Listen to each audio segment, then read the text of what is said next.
I'm so excited. Me too. I'm so excited that you're here. Like, this is crazy that this is even happening. Like, yeah. Okay, so first of all, welcome back to Bad Girl Gone Goodish with yours truly. And I'm so excited about this guest because, like, this is soul sister right here. All right. We've got Sarah in the building, and she is an art dealer, an artiste, you know, a motivational, authentic, mental health advocate, and just like all things beauty, all things realness. And I'm really just, and we've known each other for a while, and I'm just so excited that you're here. Like, I can't even believe we're doing this. Like, this is crazy. It's like you know how you like envision things in your head and you have dreams and you have all that, and then you start thinking about all that and like, all right, is this going to really be a thing or not? And I envisioned this moment. Well, as soon as you proposed it to me, I was like, of course. First of all, of course Priscilla is going to do a podcast because you're the realest girl I know, and like I love to just listen to you. Aww. But like, obviously, I would do anything you asked of me. Oh, yay. That makes me so happy because I literally was like, this is what I envisioned. And so, like, the fact that we're here and, like, we're doing this together just makes me so excited. And I'm just so glad. Excited about what we're going to talk about. We got so much. We have so much ground to freaking catch up on. And just to, like, reiterate, so I handle fine art. I install it. I work in museums, galleries, but I'm also a performer. I've done some acting here and there. That's how we met. We were in a play. We played sisters. We played sisters. Incredible. You were amazing. Oh my gosh. This girl can act her freaking ass off. I'm not even kidding. Like this, the talent is raw as hell. It's amazing. Same to you. I mean, it's been hard with the strike and everything. I know. Because I miss it. I miss it so much. And like, as much as I'd like to get back into theater, it's just hard with like a full-time job. And everything. And everything else. Like I live alone now. There's no way I'm going back. And so it's like, in order to do theater, I would have to like essentially change my life how it is now. And I really like how things are going right now. So how did you even get into the art thing? Like that was. Oh yeah. So I started building sets for theater, like for shows that I direct. Right. And so I already knew how to use like tools and whatnot. And one day I was installing a sliding door for an art facility. And the guy who ran it, his name was Jamil Hoskins. And he was like, you know what you're doing. And I was just like, yes, I do. And he's like, do you want a job? And I was like, yes, I do. I was like 24, 23 at the moment. I was making $14 an hour managing a yoga studio. So 18 an hour sounded great at that time. Yeah. And they taught me from the ground up. And now I've worked for places like the MoMA, the Whitney, New Museum. I just opened up a gallery, not like my gallery, but I helped open up a gallery last night. Congrats. In Tribeca. Thank you. So things are going well as far as, it's funny, I started handling art as a way not to be a waitress. Because I wanted to act. Right. But I was so sick of being a waitress. And now I just like install millions of dollars worth of art. That's amazing. And I love it. That's kind of hot. I love it. I think it's like, I'm really vain. So I'm like, when I do things, I'm like, is this going to make me look good? Yeah. Cool. I'll do it. Yeah. I just want to look cool. I just love that you just acknowledge how you're like, I'm really vain. So I'm going to like lean in on that, which is like the epitome of like why I did this this podcast, and why like I just want people to just acknowledge who they are, what they are, and lean in onto the real version of themselves. And I think it's okay. Like sometimes if you like, self-awareness is so important. And if I know like I feel better about myself when I have a cool job, or I feel better about myself when I do my hair a certain way. Right. I'm like, listen, every little bit helps. I'm like a mentally ill girlie, so it's like if something helps me wake up in the morning. How are your ice baths going? Because she has these videos of herself dipping ice in her tub and taking these ice. First of all, is it like legit? It's working. It's working? It's working. I mean, I was in a really, really dark place. I was unemployed for like a month, which for me is a long time. Yeah. Sitting alone with my thoughts is really hard. Scary. So I read and I'd heard that doing ice baths helps shock your system and like resets your nervous system in some way. You get all this adrenaline, you're like really cold, you almost like fear death, and then you come out and you're like, oh, I'm not dead. Wow. I feel great because I'm not dead. Yeah. You know? Yeah. So I did it a few days in a row, and I'm gonna keep doing it because it's helping. It's helping. But you can swim, you can turn your shower now that it's like winter time. Yeah. We have ice cold water out of our taps right now. So you can like turn it to ice cold and let that run for like 5 minutes if you can bear it. And it just helps. Yeah. But also I got a new therapist. Me too. Yeah! Oh my God. Did you find the one? I found her. I found my one. She's so good. Oh my God. Wait, tell me about your therapist. Okay. So I've been searching for a therapist for a fucking long time. Yeah. And okay, I didn't have great insurance before, whatever. So now I'm on good insurance, and I decided to do actually Talkspace. I had done different places. I've done actual clinics. I've done whatever, but then I've done BetterHelp. Didn't find anything there, whatever. And then I was immediately on Talkspace, found someone, and our first session, it was like I knew she was the one. It was instant. She got me. I was talking. I said everything that I needed to say, and it's been going so good. And I finally feel like I haven't felt like that in a while. The last time I had a great therapist was when I was in college, and she really, oh my God, changed my life for the better. And she was there for when I needed it at that time. But there's just so much more that I had to uncover that I wasn't able to. So like just now finally finding someone that actually understands and listens, and then proposes the things that you need to do to help you. Like, that's the best part. That's the game changer for me. I've had therapists that would just like sit there and like listen and, acknowledge my feelings. And that was great. But now like talking to someone who not only validates what I'm saying, but gives me assessments, gives me like answers. Yes. And like why you feel the way you do. Right. That actually, it makes sense. Yeah. She said one thing and God.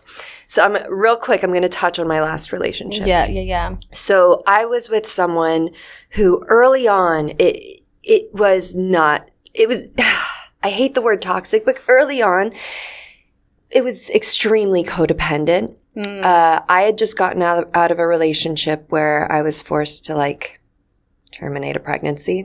I didn't want to terminate it. He just was like, I'm not going to stick around if you do, like if you have the kid. And I was just like, word, I'm 23. How am I going to do this by myself? I was working in like fetish at the moment. So like I was a whole ass sex worker. I was like a dominatrix and then I was pregnant. So it was just like, I terminated the pregnancy. I was still in mourning of it because like no one wants to talk about like the shitty part of it because we obviously want our rights. I think like I'm very pro-choice. I'm very pro like your body, your choice. Absolutely.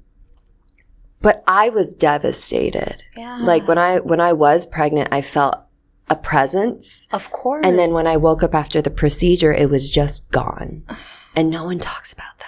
Girl. But like, I'm just going to touch on it. So after that ended, I met my ex, my most recent ex, and his parents kind of abandoned him in many ways. So my therapist. Is this who I think it is? Yes. Okay, got it. Okay. The one I was engaged to. Yeah. Yeah, I was engaged. We're going to get there. We'll get there. So my therapist goes, maybe, Sarah, what you needed was a child and he needed a mother. And instantly I was like, my mind was blown. That was our dynamic. I never really felt like his partner. I felt like I was his mother, taking care of him and making sure he didn't hurt himself. Wow. And the toll that took on me. So now when I'm like, in my current relationship, hanging out with his kids, he's like, is this okay? Is this too much? And I was like, honey, I've prepared for this moment. For this moment my whole life. Yeah. I'm a professional. I'm a professional. Well, not only was I taking care of my ex, I was taking care of his mom because his mom was mentally, like, she had dementia. So it was like I was the caretaker, but maybe I needed that. And he needed a mom. So once we didn't need those things from each other anymore, it didn't make sense to stay together. Yeah. So that's why, like, I'm okay laying that to rest. I don't hate him. Like, people are like, don't you hate him for canceling your wedding? I'm like, no. We had some beautiful moments. We had a gorgeous life together. It was really hard at times, but I've grown so much from it. And would I do it all again? I would change some things, but I know that it made me a better person. I want to talk about that because I remember this. Yeah.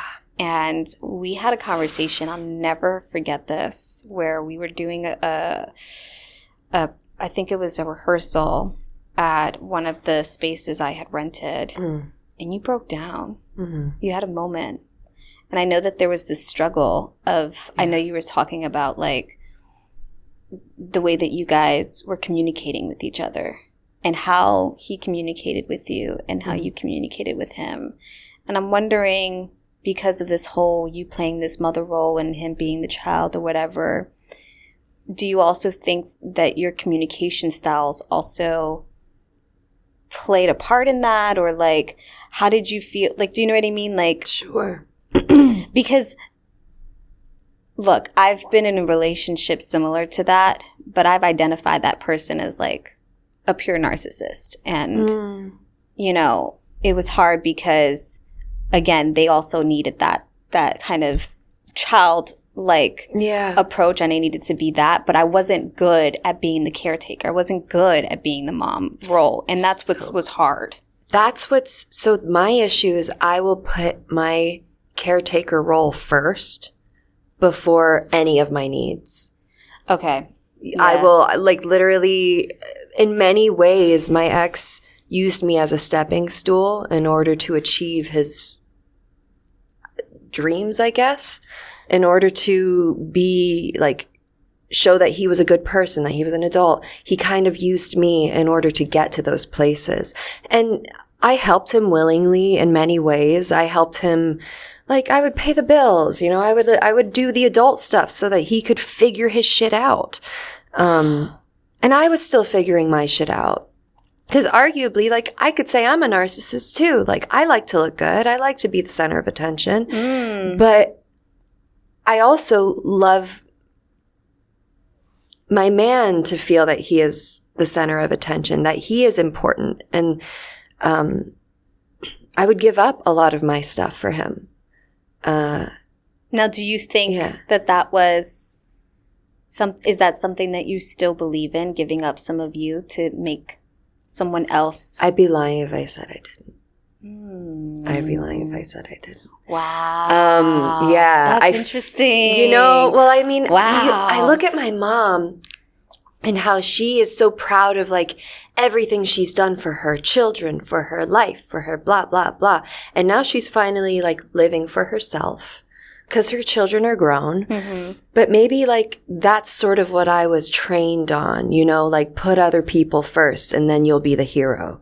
And then you'll get all the praise because here you are being this selfless woman taking care of your man. And it's like, that is a very dated, it's kind of a very cultural thing. Like being a Colombian woman, it's like you take pride in your family. You take pride in how you take care of your man. And it wasn't until, you know, I was single for a while and I let myself be single for a while. Mind you, I had my fun, but like I had my fun. But I did, it was nice to learn what I needed and how to give that to myself. Yeah. And now I can sort of go forward and be like, okay, this is what I need, but it's still a learning process. Yeah, it is a learning process. It's funny that you say that, though, because I'm in the opposite spectrum. Like, now I'm in a space where it's like, I have to be first. I have to be first. I can't worry about other people's needs. I can't worry about, like, what they need and what's going on. Like, I just can't. I don't have the capacity. and everyone's story is different. Yeah. Everyone's journey is different. So there's that aspect. But I think for me, because the reason why I am the way that I am is because I was the person that put everyone first. And then all of a sudden, I had no idea who the fuck I was. Mm-hmm. I had no idea who I was, what I liked, what I did. And I lived that life for a very, very long time, even before, you know, I was an adult or whatever. I'm talking like as a kid, I lived that life. I lived a life where my entire success in the music business and the acting business and all that was dependent on my family's success and their ability to pay the bills and whatever. So I already had this weight of the world on my shoulder for a really long time. And so that trickled down in my relationships. And every time I did that, it just never would go well. It never went well. And there was a pattern that I kind of had to acknowledge. And I was like, you know what? Fuck everybody. Mm-hmm. I gotta figure me out. And I only did that mainly because I got sick. Like I got really, really sick. And it was like God really was like, I'm about to sit your ass down for a second because you are doing the most and you need a moment to realize what's going on. And because I got so sick, I had no choice but to sit down and really think about what actually matters in life, my health. Like, if I don't take care of me, how the hell am I going to take care of a son and a husband and a house and the bills and all of the things? So, I mean, I really had no choice to be like, no, I need to be on the other. But the hard part is that, like you, there's this struggle war, internal struggle war that we culturally It's like have. guilt. It's like I feel guilty for... Yes, it's this struggle of the guilt that it's like, am I doing enough? Am I enough for this person? Am I giving what I'm supposed to give? Oh my God, I didn't think about that. Oh, you know what I mean? And I still have that. I still struggle with that all the time. But there's that part of me where I'm like, okay, I have to have that boundary. Yeah. You know? Do you ever... So I know that now that you have like a son... Do you ever like have alone time? Girl, yeah. I'll be taking my son to his grandmother. I'll be like, bye. For the weekend. I'll be like, I need me time. Yeah. Now, okay, so we have so much to catch up on. So I too was engaged. Mm-hmm. And recently to his dad. Okay. And we have split. And that was an 8-year relationship. And mine was 7. Yeah. So it was hard. Now it's weird because we still are under the same roof and we're still trying to make sure that we do this whole co-parenting in the most healthy way possible. We're great co-parents. We're great friends, but we just kind of realized romantically that we're not there anymore. So, you know, so I have this support still at home, which is nice. And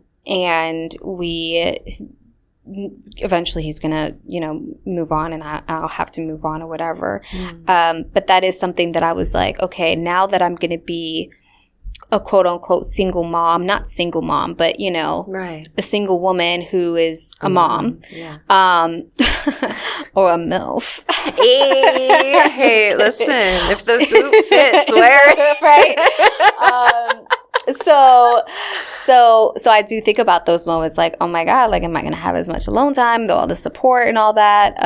But I do get alone time and I do get to just find moments for me. This year was really rough. This year was rough for me. I had no choice but to find a way to get time to myself. And it was hard because you want to be there for your son and you want to make sure that your kid is good, you know? But I always realized, like, no, I'm doing all of this for him. Like, if he doesn't have a great mommy, the best mommy right now, like, then what is this all for, you know? Like, that's, don't do that. I'm sorry. Don't do that. I'm sorry. Don't do that. I'm sorry. It makes me so emotional thinking about it. Like, because to me, and I didn't always feel this way. I feel like being a mom is like one of the most important things that someone can be. Like being an example for children. I think like children they're like these beacons of hope right? They're like these little beings that are hopefully going to carry our planet like into the next. And it's our responsibility. Yeah. I said this in my last episode. I said it's, no, my first episode, it's our responsibility to make sure that I nurture a decent human being. Yeah. And not a jackass. Yeah. Oh my God. That must be like, I'm not a mom myself, but like that must be, I would feel so much pressure. Like, am I doing it right? Am I gonna make him a good man? Like, isn't that, Girl, what does that feel like? It's so funny that you say that because I don't know yet. He's so young. He's so baby. How old is he? He's 4. So he's just growing, and he's 4. He's a 4-year-old big man. Like, let's just get that straight. I did have parent-teachers conference recently, and, every kid is in their own developmental stage. So he's, there's some things he's good at, some things we need to work on. So we'll get there. But the teacher did say that he's the sweetest boy. That it's his favorite. That Jaden is her favorite because he's the sweetest boy. So sweet, so kind, wants to give hugs and all of the things. And when you ask me about like what I wish for in in my child, to the kind of child I want to create, and the adult that I want him to be is a sweet, kind individual. I think that's so important. Someone who's kind and has so much self-esteem and confidence. If you have those 3 elements in you, I think you can do anything. Yeah. You can do anything in this world. Well, it's funny you say that because that's like what I want in a partner. Right. A kind, self-assured, like respectful man. Right. And see? It's like you're raising the husbands of the future. That's right. Is that like okay to say? I know, right? I know. Like articulating our male youth to be just like good men. Listen, we need to, because. And good women too, like teaching our little girls to love themselves for who they are. And teaching my son what a good woman is. Yeah. But I can't do that if I'm not the great example that he needs. Yeah. So that's why. Say mommy is a boy's first love. Oh, listen, that boy loves me.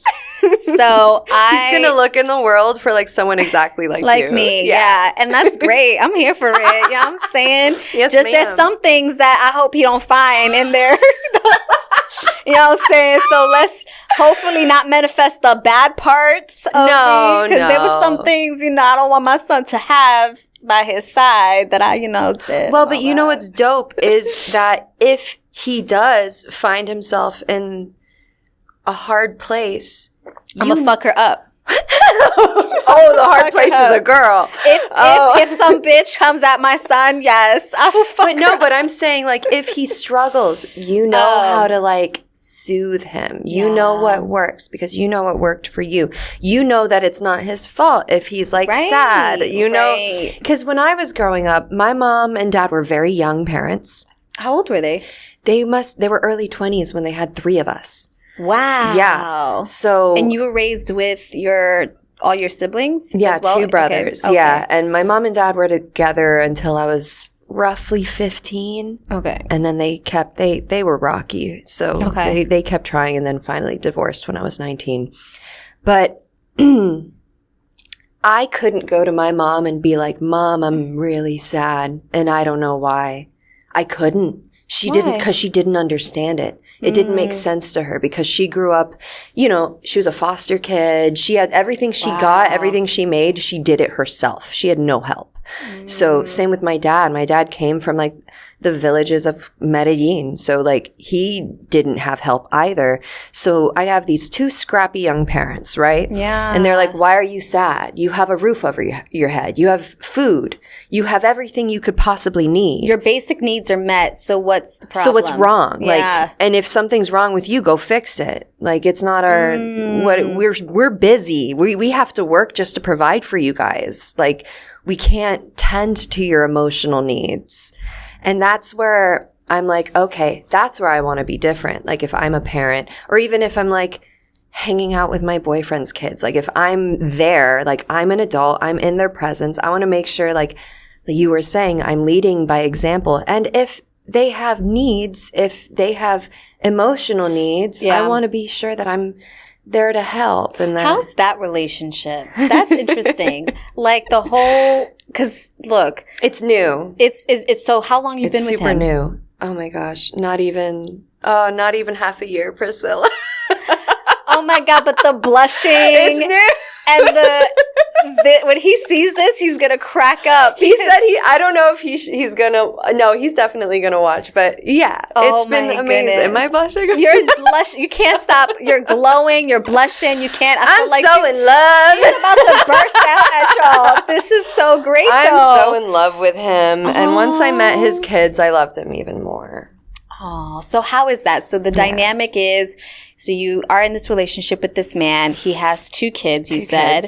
And then he also has, obviously he's navigating the relationship with the mother of the of the kids and all that. So you're this girlfriend. Are you trying to step into mommy bound, like stepmommy roles? Or you're just like, no, I'm the girlfriend. And whenever they're like, how do you do that? So it's like, how do I say this? My priority is him. Okay. Yep. I see his children as an extension of him. So if I'm a gift giver. Like when I love someone, I love to give them gifts. I'll like see something at CVS and be like, ooh, let me get that for you. Like even if it's a Tide to Go pen, like it's like, oh, I thought of you. And like you always like spill hot sauce on your shirt. Here's a Tide to Go pen. Like little things, little gifts. Or I'll get him like a shirt that I saw on eBay or in a thrift store or something. And now that like I've met his kids, now I'm like seeing little presents for them. And like I'll go and I'll see a little race car for his son, or I'll see like a fluffy little like plushie for his daughter. And when we're all together, like us 3, we have so much fun. Aww. We have so much fun. But I am very understanding in that I am not their mother. I'm not there to make rules. I'm there to enjoy them by their boundaries, by their standards. That's why if he has his kids, I never come over unless they ask me to come over. Okay. I say like, he's like, hey, do you want to come over? And I was like, do the kids want me to come over? And he's like, yeah. As soon as I picked them up from school, they were like, is Sarah coming over? Aww. So it's like, how did that make you feel? Amazing. I feel like I have like 2 little besties now. Aww. Like it just feels like I can be around to watch my boyfriend be this like incredible dad. Yeah. He's so caring. He's so loving. And just watching that is just, it fills my heart so much. Oh my God. Yeah. How old is your boyfriend? He's 41, so 10 years older. Oh, yeah. Yes. She got a man. Oh, okay. Yeah, that's daddy. Listen, because the standard for the men that are our age, not there. I dated someone before for 7 years that was 6 months younger. And while there were many wonderful things, and you know what, age whatever, right. It's not that big of a deal. But it is. But I'm gonna be honest, it is for women specifically because we're so much mature in general. To be honest, I gotta say it. And to be real, when I'm with him, like it doesn't feel like there's an age gap. I'm sure we just vibe. I'm sure on the same level. I'm sure. The same shit makes us laugh. The same, like we have very similar views on the world. We have very similar, like the way he parents his kids. Like that's how I would parent my kids. Oh, you know, that's good. And it just made sense. Yeah. And I've always, since I was like a young adult, I've always liked guys that were older. Yeah, me too, yeah. And people will be like, oh, daddy issues. And I'm like, yeah, well, what if they are? And? Working on that. Welcome Dad wasn't around. I had to find a new one, okay? Working on that, and hence this podcast. I think we all have some daddy issues, and he was there, so I get it. I get it, honey. Well, listen, I've always wanted someone who would be a good dad. And so, oh my God. Someone who would be a good father. And the fact is that, like, I met someone who was already a great father and came with 2 great kids. Yeah. And so you got the hard part down. Yeah. Yeah. Yeah. It like he met all those needs immediately. Yeah. So yeah. That's so good. That's so good. Yeah. It's funny that you say that because the father of my kid, he's actually 9 years older than me. And when we got together, I knew that he was going to be the father of my kid. I knew it. I always said that to him. I was like, I always knew you'd be the father of my kid. Now, Jaden was a blessing that was unexpected. He was a surprise. A little surprise. Blessing, nonetheless. Surprise. But definitely was unexpected, especially in my time that I was thinking. I was like not ready, but it is what it is. And, but yeah, like I always knew that he would be that. And I always said that I want to know like if I'm going to marry someone or be someone long term, I need to know what they're like as a dad. That's really important. I want to know how you parent your children. How do you father them? Like because the way that you father them is where you find their values. That's where you find what actually matters in life to them. Oof. Isn't that crazy? To be fair, it didn't work out for him and I, and we're still working through things and all that, but it wasn't because he was a terrible dad. He's the best father to our kids. So it isn't that. There are just other things that just, didn't. Sometimes things just don't work out. And and people are there for seasons. Yeah. Or someone said like sometimes someone's there to bring you from A to B and then someone else picks up for B to whatever. Yeah, exactly. I wanted to touch on something that you said that I need to ask you about. So you said you're a gift giver. Yes. Have you always been like that? You know what? I don't think so. No? I don't know. Well, I'm trying to think about... Like, have you always been... You know what? Yes. Okay. I think so. Yeah. Because, like, I'm always, like, buying little things for whoever I'm with. Always. And even if it's not buying, it's just gifting or servicing of some kind of form. Yeah. Right? Even sexually. Like, I'd prefer... Like, it's not that I prefer to give sexually. I just, like... I enjoy it. Okay. I enjoy it because, like, it's how I show, like, my love and, like, my devotion. And, like, I'm a very loyal person. And, okay. So, yeah, if it's not, like, a gift, it's, like, intimacy. Or it's, like, little favors or acts of service. Okay. Okay. Like, I love picking up my boyfriend from work. Yeah. He doesn't need to be picked up. But I'm just, like, hey. Yeah. Let's go get happy hour. Like. Yeah.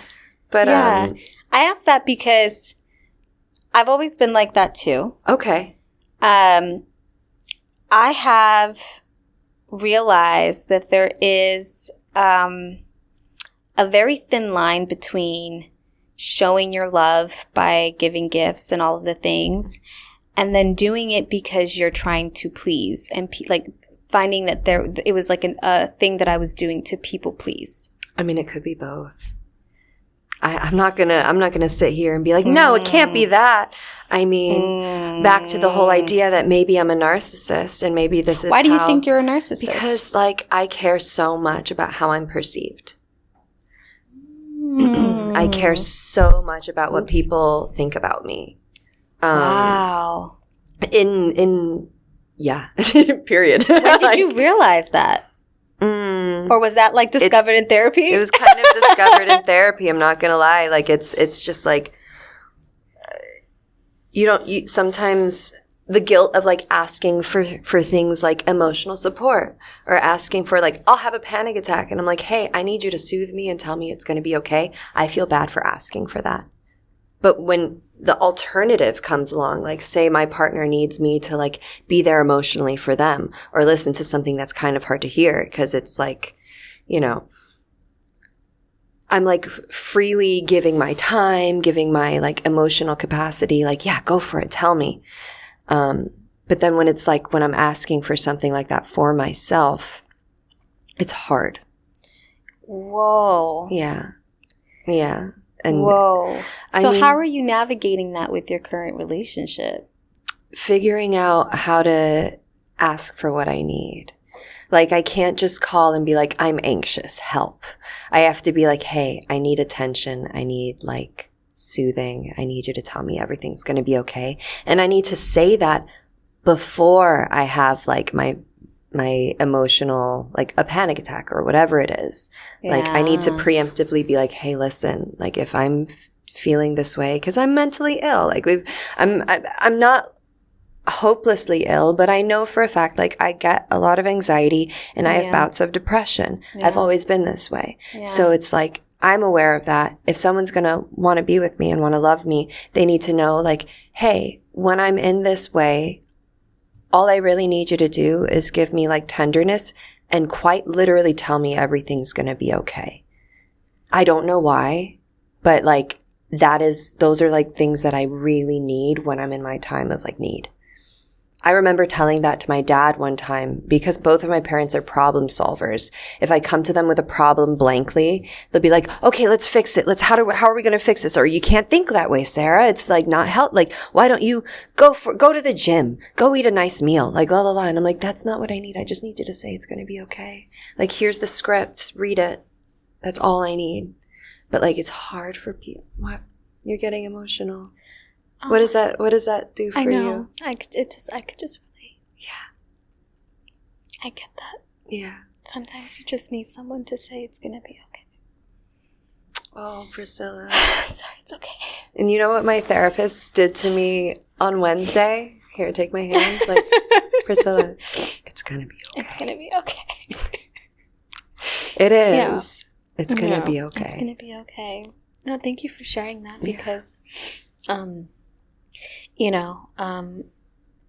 think we all battle, like, we have some battles, of our own and demons and all the things. And that was a really hard time for me with my partner because what I realized is that I needed someone to be emotionally capable to handle me in that capacity by letting me know that things are going to be okay just by being there, right? And I didn't have that support, and that was one of the big reasons why we kind of built a wedge between each other, because I was just dealing with that a lot. And like you, I'm a mental fuck up, like I just mentally spicy as fuck, like, and I have a lot of healing to do, and I have anxiety and panic attacks and depression and agoraphobia and all of it. OCD and all of it. Like, we have all those things, but I also am human, and I deserve to feel okay and feel like whoever I'm with, especially if I have a partner, to know that they can understand that, and that I just sometimes just need you there to just tell me it's okay. Yeah. That's all I need. A safe space, a safe haven. Nothing more, nothing less. Right? I don't need you to solve my problems. I don't need you to be my daddy. I don't need you to be this. I don't need you to be any of that. I just need you to be there. And it's like, just hold me and brush my hair, or like, just give me that space. Yeah. And a lot of men not a lot of men, but I have seen this pattern before where men don't have the capacity to show up emotionally in that way. That they respond with everything through logic. Yes. which would be ideal, wouldn't it? Right? Right? But it's like, be perfect, right? It's like, yeah, deal with me in reality. And it's like, I live in Delulu land.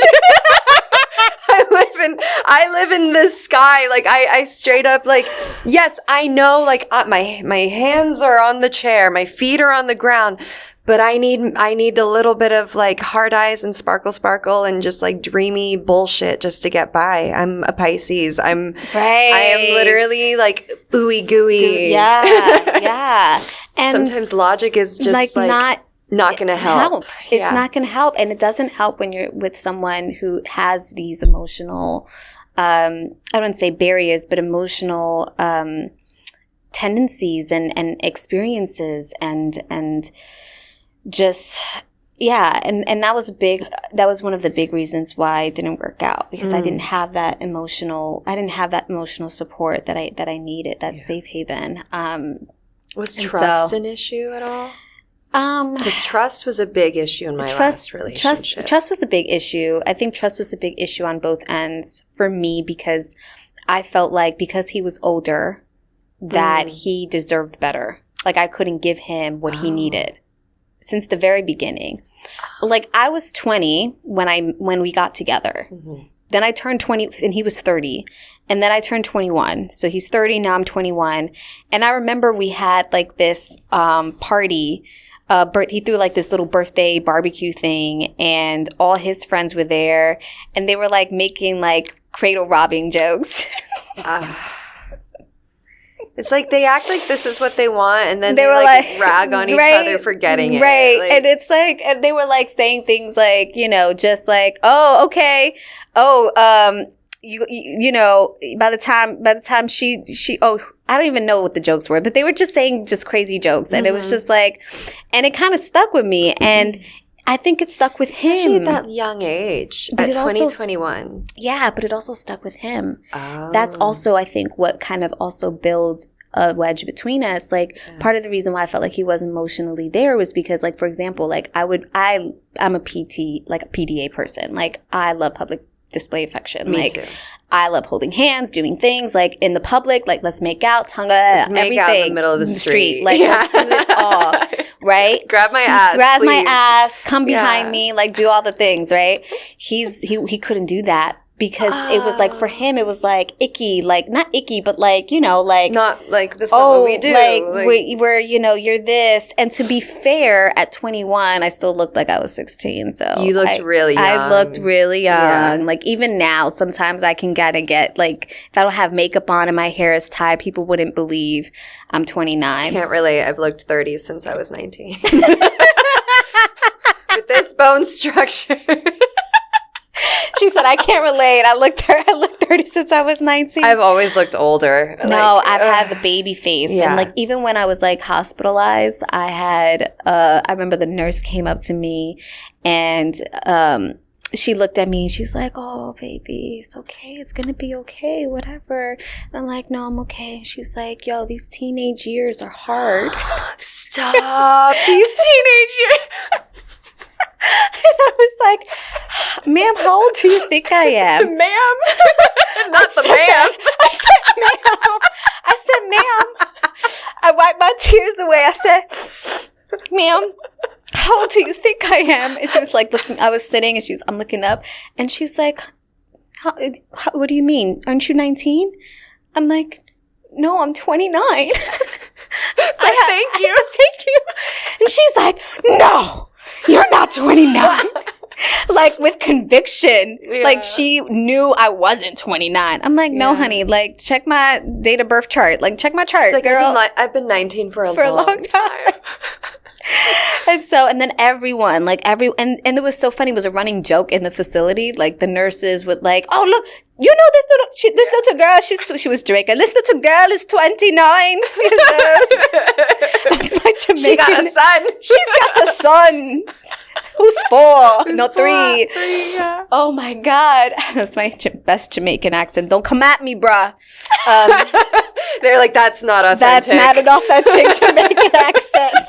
Canceled immediately. Terrible. Oh my gosh. But as I was saying, so like, yeah, like that kind of, that was really, to bring it all back, that was really what, you know, it stemmed from the very beginning of our relationship where he just couldn't show up emotionally. Now he had his own things or whatever, and he's figuring that out. But it trickled down into the rest of our relationship when I started getting sick and all the things, like just me needing somebody just to be my safe haven. That's all. And not be my father and not be anything else. Like I'm not looking for you to fix me. Yeah. I can do that on myself. But they just don't get it. that. Yeah. Yeah. Because men just respond logically. That's just how most men are. And the thing is, what's sad about it is if you want to find a wife, men, if you want to find a wife, if you want to have a loving woman, you need to know when to turn the logic off. You can't do it. because we're just emotional creatures. We're two different things. At least that's how I see it. I believe men and women, we're just two different types of creatures. We respond emotionally, and we sometimes need, when we're communicating, that you switch off your masculinity for a little bit. Yeah. Just and turn tune off up the logic a little bit. and turn up your feminine side just a little bit and give us the nurture that we need too. Of course there are exceptions, but we're just talking about our personal experience. Yeah, of course. Right now. Exactly. Yeah. So yeah, I mean, I don't know. And that's why I was asking you about the whole people pleasing thing and then all of that, because I know that I'm in that realm of situations. Now, I've never been diagnosed as a narcissist, but I've dealt with narcissistic individuals. Mostly people who aren't aware that they're narcissists, which is the worst kind, to be fair, respectfully, because I do not stand for all narcissists. I'm a specific kind. Yeah, you're the exception. There are some. I'm the exception. There are some that don't even know that they are, and then it's almost like I just dealt with this situation, girl. Let me tell you this story. Okay. So help me out here. Help me make sense of this, please. Okay, I'm ready. Because I just dealt with this situation where broken up with my ex-fiance, whatever, and then how long ago was that? It's been about almost 3 months, 2-3 months. Oh, so you're fresh. Yeah, we're fresh. And then I got reconnected with someone from my past soon after. Okay. And I'm like, whoa. It's about to get juicy. Let's go. I got reconnected from someone in my past, and I was heavily warned to not engage. We all have like mutual friends and mutual people, and I was heavily warned to not engage. Not because of many things. One being that our past, when we were together, we were very toxic. We were toxic together. You know, I was with someone who technically I was his second person on the side, and he was, so, and I didn't know for a while, and then I knew, and then I still stood, right? Sure. And so there was that history, and so we kind of rekindled for just a second, a brief moment, and he was, and I was still very like head over heels for him, but it was like almost 18-year-old me was back for a second. I could see that. I was like in this moment of like, I felt that. Right? Like I was like, whoa, like this is taking me back. Now I wasn't like crazy about him and who he was in the moment. It was just more like, oh my God, this part of us that we never got to really explore fully. We never got to put a real finish line in it. Like I never really understood why he did the things that he did and how he did the things. Now he did his whole apology tour when we rekindled or whatever, like I'm sorry and I was a coward and I want you back in my life. That's all I want, et cetera, et cetera. And so, I took him, what should have happened was, thank you for your apology. I appreciated that. I have moved on. I've worked through whatever that was. And that's where it would end right there. We don't need to back and forth here. But my dumbass was like, yeah, sure. What's up? Let's talk about this. Let's get through this. We love to suffer sometimes. We really do like to. And this is the balance of bad girl gone goodish, right? Like this is why I have to do this, because I still find myself falling into ways in which I know better. And yet I still. Well, it's familiar. It was familiar. And and familiarity is comforting. And I needed that for the vulnerable moment that I was in. That's why it took so long. I'm willing to bet, like, that's why it took so long for me to end my previous relationship that should have ended years ago. I kept going back to something that was familiar with the concept, with this thought that things might get better or things might change. Same. That's the same because for me. I just was so scared of what was out there. Yep. Thinking it'd be nothing. Yep. Thinking I'd be forever alone. Yep. Me. No, I'm just kidding. Right. She's like, look at me. Look at me. No, oh my God. No, but you're right. I'm joking. But like in full sincerity, it's like I really believed there was no one else better for me. No, like I that. It get just that. didn't exist. It didn't exist. And I get that. I mean, I get that, and I have a child. So it was even worse. Like, I'm like, Oh there my really is gosh. nobody out there for me. And I have who's going to want a woman who, you know, is super successful and smart and so gorgeous. And so well spoken. and, you know, got money in the bank and shit and like, you know, we working on it and, you know, no, but in all seriousness, like it was comfortable for a second. It was like, whoa, I'm vulnerable. There's this moment or whatever. And anyways, I come to find really he's you know, he was projecting a lot onto me, like telling me I was a gaslighter and telling me that I was manipulating and telling me that I was, you know, all like my father, words. right? Yeah. And then like he would insult me and then equally love bomb the shit out of me. And I was like, so you're insulting me. You're telling me I'm just like my dad. I'm still this, I'm that, I'm whatever. And you said, and I'm still need to be in your life and you love me and you miss me and you think I'm the best mother in the world and that I'm the best person and hopefully one day will work out, but it's not now and all the things. And I'm like, wait, what? I'm like, this is not making any sense. Anywho, I say all that to say this. It's funny because I've had narcissists in my life for sure. My dad is one. And, you know, I've been in relationships with them. And I find myself finding me being, you know, almost this victim role when it came to these relationships. And I still, to this day, don't know how to put myself keep away from that, and I'm doing my best from the victim from role. From the victim role because and I realized that because I was openly okay with the idea of going back to that in any kind of capacity, whether it was innocent or not.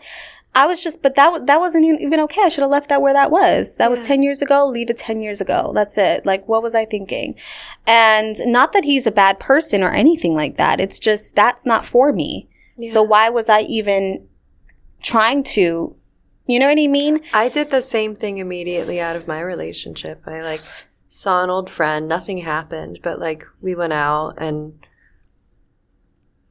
I was what was that? I don't know. Went out maybe we made out a little bit. We made out a little bit and like got a little toasted and I was just like in the moment, it's like, it's familiar, feels good. I also knew him when I was like 17, 18. Yeah. He's also like older. And I was just like, like just revisited it for a minute. But then when I came to the next day, it was obvious like, oh, well, that's just, you know, that's just the history. Like, I don't have any like, active feelings for him. That's what I realized. I didn't have really active feelings. Where I was coming from was this like place of like, I just wanted to know. He kept saying he was a coward. He was a coward. And I kind of wanted to know, okay, so that's what happened. You were a coward. How are you different now? Yeah. Like how have you grown? Like I want to know what that looks like. And I kept asking him, I was like, that's what I'm trying to do here. Like I'm not trying to be with you forever. I'm not trying to whatever. You say you still want to get to know me. Great. Let's get to know each other. But show me for real. Actually tell me like what is it? And it ask was some questions and I'll give you some answers. Right? Like let's go through this. And everything was so superficial and so surface level. And it was like, bro, you haven't changed. Like you're not, because you're not even, and everything was like, oh, we're adults now and we're this and we're that. I don't need to tell you, or you don't have to tell me that we're adults to know that we're fucking adults.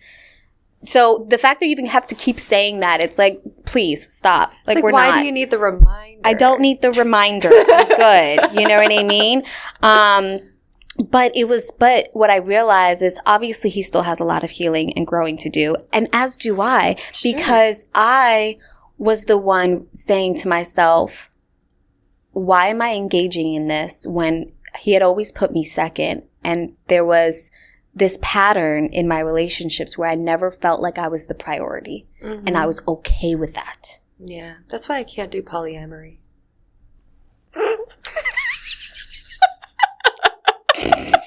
This girl. I tried. I can't do it. She said I can't do polyamory. First of all, I did my best. did you try that? I had a roster. Shut up. I had like my 2 or 3, playmates who were all like in their polyamorous like marriages or relationships.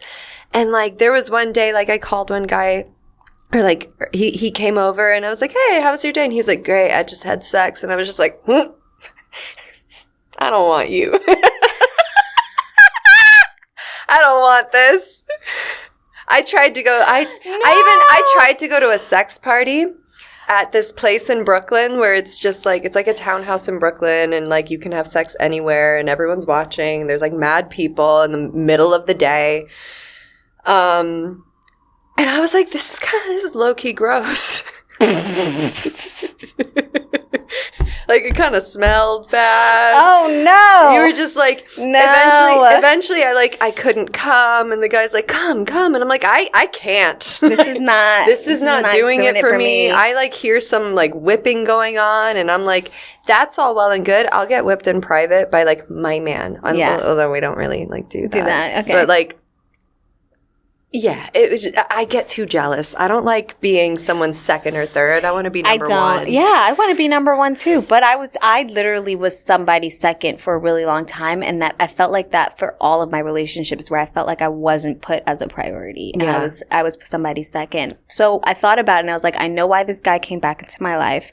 He's great in his own lane. I wish him nothing but the best. Sure. It's all love, right? And he has a lot of growing and healing to do. And it's not your responsibility. And it's right. And I sure do. But the reason why he came was because I needed to realize that, like, even in my current 8-year relationship that I just finished, that was the main thing, where I didn't feel a priority. Mm. And I was like, why am I doing that? And what I realized, check this out. It's because I wasn't putting myself as a priority. So when you don't put yourself as a priority and you don't put yourself as that standard, what the hell do you think, like, how the hell you think people are going to do the same for you? It's also like our outward gaze of ourselves, right? Right. It's like if I'm not making myself a priority, why should anyone else? Like, I'm setting myself up for failure. Of course. Girl, you're like actually teaching me so much right now, because I really... As much as I want to believe I'm putting myself first nowadays, the reality of the situation is I've still got a long way to go and a lot to learn. And that's okay. On how to do that. Yeah. That's okay. Thank God for therapy. Thank God for therapy. And Jesus. Girl, and Jesus. Oh my God. We're a hot mess, but we're working on it. We're working through it. Yeah. How are we with time? Okay, we're good with time. We've got like 10 more minutes, but cool. Yeah, this was good though. I just feel like there is a lot for us as women in this time. I also feel, and I think you touched this earlier a bit, about this generation. Sure. Right? Like, women this year going through a lot of shit. We're feeling a lot of it. And I think a lot of it is like, we're tired.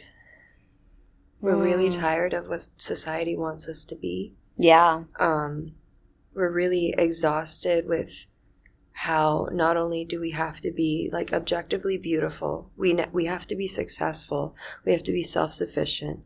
We can't, God forbid we have an OnlyFans, God forbid we're strippers, God forbid we do fetish work in order to make ends meet. Like, we have so much expectation to be these perfect beings. And even the Barbie movie touched on it. We could be perfect and it still won't be good enough. And so we're all just so tired. And I'm not even, listen, I think men are tired too. Yeah. The expectation that on society them is, right? Imagine like people are still okay with like ragging on our looks, right? But like it's openly acceptable to be a piece of shit towards men just for being men. And like, I'm not going to act like I'm pick me, like, oh, I love men. Blah, blah, blah. I do love men. Do I think they have it harder right now than us? I don't actually know. I don't know. And I want to say no, they don't have it harder than women. But also like, but they do have, they do have it really they have hard. They have a lot of expectations that society puts on them. And I think it comes around, I can't speak on it so much, but I feel like the timelines for guys, where it's like, all right, this age you have to have this, and at this age you need to be that. Time. This, right? And this and this and that. And then it's like, because that was the reason, like, I was like 3-4 years ago, I'm like, all right, what we doing here, Jonathan? Like, we playing house here? Like, I done gave birth to your son. Yeah. Homie came out looking just like you. Like, all right. They look like their dads always. Yeah. And I'm like, all right, dude, like, playing house here? Where the ring at? What's happening? And for guys, it's like, well, you have to have this, and you have to have that, and you have to be this or whatever. That's what my ex said about, like, not getting married, right? Yeah. He was like, I don't have my life where I want it to be yet. I don't feel like I'm a good enough man in order to get married right now. I feel like, you know, he was sober for a while and then he wasn't. And he was really ashamed of that. And so there were so many things that society, his dad, his, you know, his therapist, his group of people were all like, oh no, you should get engaged now. You should go get married. You should go do all this. But like, he wasn't ready. Yeah. And on my side of things, like, as a 31-year-old woman, it's like, well, where's the baby at? You're on a timeline. You're on a time limit. Where's the baby? When's that going to happen? When are you going to get married? When are you going to start your life? As if my life hasn't started. Yeah. And that's actually a big problem that's come up time and time again, just as like, I don't want to like share I've shared everything already. Like once in a while I'll have an emotional breakdown because like I don't have kids and like I want kids and I'm afraid that I'll never have kids. Aww. Even though like I have a boyfriend who has beautiful kids, they're never going to be mine. Yeah. My parents aren't going to care about them because they're not their grandkids. Or maybe they will one day. Who knows? It's still so fresh. But like there's this idea that like, oh, you don't have a kid yet? You better hurry up. And then the concept of like, well, should I leave my current relationship because like he might not want any more? Because having kids is traumatic. Having kids is, you already know, like having kids is traumatic. Having kids is like, it's like the biggest joy and the deepest sorrow, right? Because it both lifts you up and it pulls you down. Because of just the sheer weight of it all. Yeah, because you have so much. I mean, your life now revolves around the child. Yeah, exactly. I was taught, and I would spiral over and over about this concept. Like, I've always wanted to be a mom. Am I going to be a mom? I don't know. Do I give up on all my dreams? Like, I wanted to be a Broadway actor. Am I a Broadway actor? No. I wanted to be a mom. Am I a mom? No. Do I give up on all of my dreams? Right. Do I just give them all up? Right. In order to be happy with this perfect person that I found? And that's why when, like, early on when it was like, do you give up on things you want? And I'm like, yes and no. Yes. Yeah. Sometimes. Because there's just no way of knowing. There's no way of knowing if I will ever have my own kid. There's no way of knowing if I were to leave this like beautiful, perfect man, am I going to find someone else that will just so happen to be perfect and want to have a kid with me and doesn't have kids already? Like it's all a fucking mystery. And, but one thing that did help me was I went to see my aunt, Tara. She has 3 kids, and she was like me. She wanted kids since she was 13. One of her kids is special needs, and will have to live with her forever, you know? She met a man 13 or 14 years ago. They were in love. They had this beautiful relationship. She was the happiest she had ever been, like, in the last two years, because they really, like, were together. Right. Like, not even 2 months ago, he was diagnosed with cancer, and he passed away within 3 weeks. Oh, my gosh. 3 weeks. And I went to see a concert with her at Brooklyn Bowl. Wow. And I was telling her about my issues with, like, having a child, blah, blah, blah. And she goes, Sarah, if I were to choose between spending my life getting to know my soulmate or having kids, I would always choose the soulmate. Because kids, they're forever. They're always going to be there. But like your soulmate is someone you deeply connect with. You can connect with your kids, but not like you would with like your love. Because kids, they're their own being. They're their own being. They're going to you eventually can't live through them. You can't. They're gonna fly on their own, and they're gonna find their own life. By what, 12 years, they're not even gonna want anything to do with you. They're gonna be in their own little like worlds on their phones or whatever gadgets they have in 10 years. Right. And they're gonna be off being their own person. They're their own being. I don't want to make you cry again. No, but it's true. Because then your soulmate is with you forever. Through all of it. Hopefully. Or one of them. Mm-hmm. I mean, soulmate is it's a trigger word. But it's like the person you spend the most time with. Mm-hmm. The person you love. The person you have sex with. The person you kiss under the moon. Like it's just a different kind of love. Yeah. And I can't take for granted what I've found just because I might not get this hypothetical kid by staying with him. Mm. And thank God, he's got 2 beautiful kids. Yeah. And they adore me. Yeah. And honestly, I love them. And honestly, you should just be in it and just enjoy it. That was kind of the decision after like talking to my therapist, talking to Tara, even talking to my mom. That was like, that's what I came to decide on is like, fuck it, I'm in love. And I'm gonna stick around because it's feels good. It feels good. Yeah. And if it makes you happy, that's what you should do. It really does. That's good. And I haven't felt this kind of safety or trust. Oh. He had a cold the other night and like I was just like, holding him and rubbing his back. Like, when you're sick, you want someone to rub your back. Yeah. Like there I am playing the mommy role again. But like that's just who I am. I'm a nurturer. Yeah. I was just silent and I was just thinking no one's lying to me right now. No, everything he tells me is the truth. Whereas like in my last relationship, he couldn't tell the truth to save his life, even if it was something that didn't matter. And here I am just being like, I don't have to be afraid. Like, I don't have to worry that I'm being lied to, I'm being tricked or manipulated. I can just be. And the weight that is like lifted off my shoulders, just like being allowed to be a trusting human with another trusting human. That does make a big difference. It's huge. And it's so important. I hope we stay together because then all this stuff. If nothing else, I now know what I want. That's good.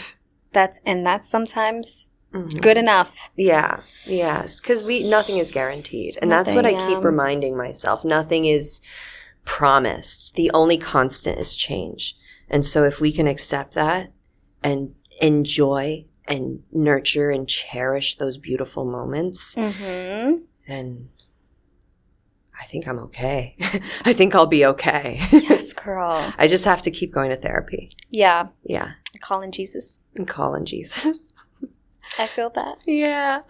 This was great, babe. This is incredible. This was so You're good. A star. You're a star. Oh my gosh. Are you kidding me? Are you kidding me? Thanks for tuning in. Thank you. And oh my God, thank you so much for joining me. Let's do this again. What?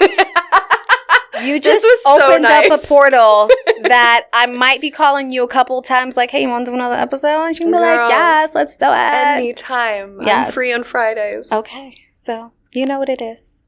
Yay! So I love you too, babe. Thank you.